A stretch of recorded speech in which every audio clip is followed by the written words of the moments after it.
Let's bring in Cully Stimson. He's a senior legal fellow at the Heritage Foundation. Cully, always good to see you. In your op-ed, which I read a short time ago, you say that you asked, does federal law enforcement designating Antifa as a terrorist group help or help police? And I guess I want to know the findings of that. What'd you figure out? Well, as a practical matter, Trace, anytime the federal government trains its resources, here the FBI, on a thing, and now it seems to be Antifa or those like them, it takes them off of other cases they are working on and puts the full force of the federal government, including the ability to go to federal courts and get warrants and the rest of it, on this. As a legal matter, designating them as a domestic terrorist doesn't have any teeth to it, simply because Congress, when they defined domestic terrorism, defined it as acts dangerous to human life that are in violation of other criminal laws at the state or federal level designed to influence government policy. And so there's no criminal sanction attached to that. So you're never going to be charged with domestic terrorism on a charge sheet or an indictment. You're going to be charged with underlying crimes, which is what we're seeing playing out on TV every night. Yeah. But again, you say it's appropriate, and I want to read this from your op-ed, quoting here, the words terrorism and terrorist have been used to describe an overly broad set of violent acts, from domestic abuse to bombings.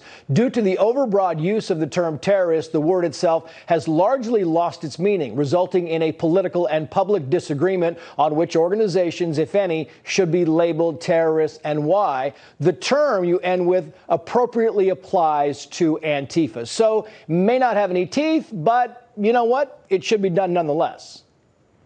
That's right. I mean, I remember years ago when I was a homicide prosecutor at the state level, there was a crime in the state of Maryland of domestic terrorism which I used in a case where somebody tried to blow somebody else up in a tent.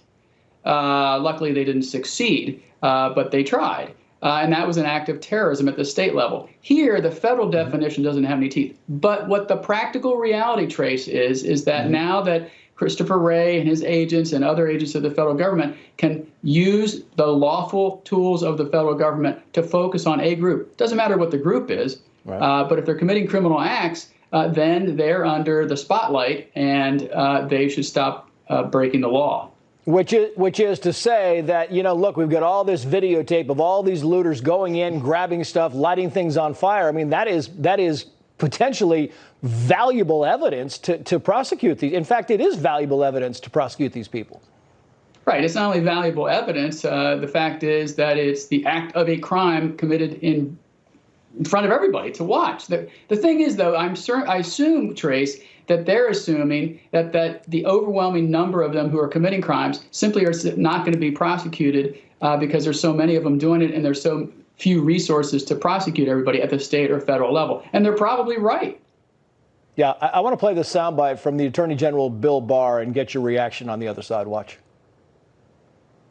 There are extremist agitators who are hijacking the protests to pursue their own separate and violent agenda. We have evidence that Antifa and other similar extremist groups, as well as actors of a variety of different political persuasions, have been involved in instigating and participating in the violent activity. And we are also seeing foreign actors playing all sides to exacerbate the violence. So Antifa is the most well-known name, Cully, but the Attorney General saying they're not the only bad guys in this. Right. And the really disturbing thing to me, is if it's not disturbing enough in the first place, is foreign actors stirring the pot, no doubt using social media and other means, like we saw back in 2016 during the election, to create chaos, unrest, and a sense of abnormalcy, which we're all feeling.